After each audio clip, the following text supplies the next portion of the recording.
But I'm glad to take a little bit of a rest because you see, it seems I was destined to make bread into eternity. But with all of this flour, well, I'll explain that later. How are you all today other than wet? Good? I did. I'm glad. Well, have you ever heard that saying, a woman's work is never done? Yes. Well, if they had asked me, which as usual they did not, I would have had that engraved on my tombstone. But I'm getting ahead of myself. I was born Rachel Myler in 1822 in Madison County, Kentucky. Now, we didn't stay there long. Mom and Daddy moved us to Missouri. Oh, I should mention, have you ever heard of Daniel Boone? Oh, you should read about Daniel Boone. I am his great-grandniece. Some people say I got my pluck from him. Well, anyway, Mom and Daddy moved us to Missouri, where at the age of 19, I met and married Mr. B.C. Kindred, and what a catch he was. But he did have a wandering eye, but only in the best terms. He always had his eyes set on moving west. And so in 1844, Mr. Kindred got a team and a wagon, and we set out with the emigration of 1844 to Oregon. Well, the team was well suited for city work, but by the time we got to the Blue Mountains, it was exhausted, and we had to continue the rest of the journey on foot. Now, see these shoes? I don't usually wear shoes for climbing across the mountains, and so pretty soon my shoes were gone, my clothes were threadbare, and I got sunburned, I got blisters. But I did, as I was always supposed to do, I took care of others. I cooked, and I did the laundry, and I made sure spirits were high until we arrived in Oswego on Christmas Eve in 1844. Now, have you heard of Portland? No. All right, Portland, Oregon. It's a nice town up the river. Yeah, it's up the river from here, and it's very close to Oswego, where we landed. Well, we came into town. Well, we arrived on Christmas Eve, and the next day, I got my first Christmas present in Oregon. I gave birth to a very large, healthy baby boy. Well, Mr. Kindred let us stay there for about 4 or 5 months before his feet began to itch again, and he said, Rachel, we need to move to Clatsop Plains. And so we did, arriving here on New Year's Day. What was in the present? That means, well, you know what the present was? Did you have a baby brother?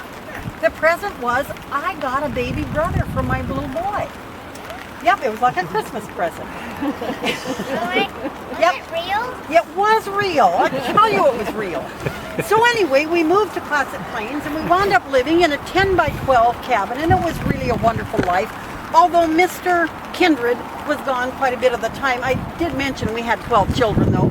But Mr. Kindred took care of the business. It was a freight business going from Astoria up to Portland and Oregon City.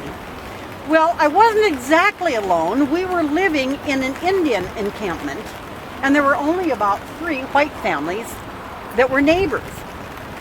It was remote, but not without adventure. Let me tell you about one. Step in here. I'm worried about you out there. Come into my little kitchen. There's plenty of room in here. You can even come behind the table. Well, one day I was walking on the beach, and I saw what I thought was a pile of men's clothing in the sand. Well, I got closer, and it was not only a pile of men's clothing, there was a man in it. He was nearly dead. But I did, as I always do, and drug him home, and I fed him, and I took care of him, and I nursed him back to health. And it turns out he was a soldier who had been discharged and decided to go live with the Indians. Now, I don't know how familiar you are with Indian culture, but at that time, if a member of the community got very ill and it looked like they might not make it, the Indians kind of helped them to the great beyond. And in this case, he was in pretty bad shape, and they'd left him on the beach. Well, I nursed him back to health, and it took considerable time and a lot of resources. He was very grateful, but he had no money, but he did have a fine shotgun. So one day he offered the shotgun to me, I'm sure feeling that I would say, oh no, and I gladly accepted it. Did I mention Daniel Boone was my great uncle? Well, he went back with the Indians, had a short memory, and he began thinking about the fine shotgun that he had given me, and I'm sure it bothered him. And so one night, in the middle of the night, he came in and stole it. Well, I got up the next morning, I knew exactly who had done it. So I took my now 4 children, and we went to the Indian chief, and I pled my case. And the chief not only had him give me back the shotgun, but he also punished him severely. And don't you think that was right, that he get punished for stealing? Well, I did too. Now, another time, Mr. Kindred was home, and we got word that a schooner called the Woodpecker, isn't that a funny name for a boat? A schooner named the Woodpecker had gone aground up on Clatsop Spit. Now, I don't know if you're familiar with that nasty little piece of real estate, but it's caused a lot of problems for ships. And you can step right in here, sir. There's plenty of room in this cabin.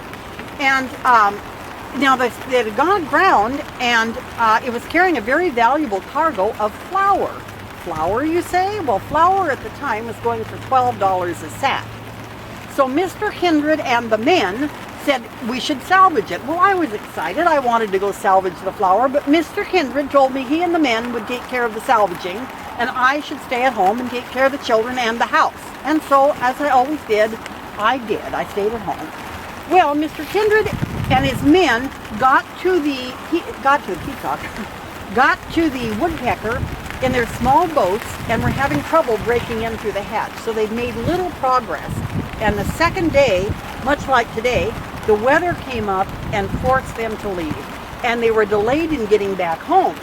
So I was at home and I was beginning to worry about them. So I went down to the beach to look out and see if I could see their boats coming in. And instead of boats, I saw the most marvelous thing.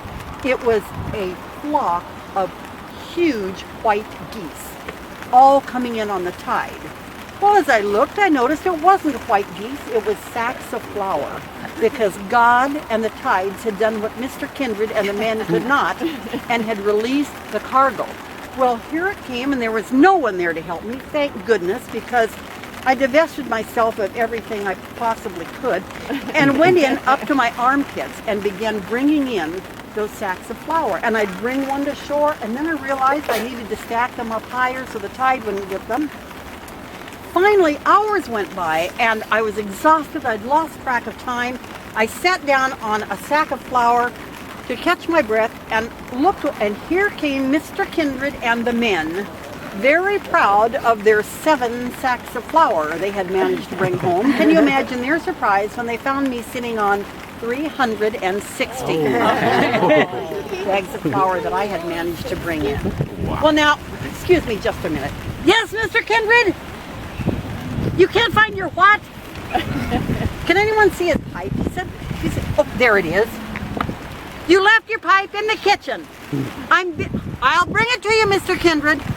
Well, I thank you all for stopping by, but as usual, I must tend to Mr. Kindred. Now, you know what? If you look really hard, way up high, he's in heaven. But he still talks to me, just like I'm talking to you. So Mrs. Morrison is right down there, and I don't know if this weather is going to break. You're welcome to stay in here. I don't see anybody behind you. But Mrs. Morrison would be glad to receive you anytime you have the courage to go down the hill.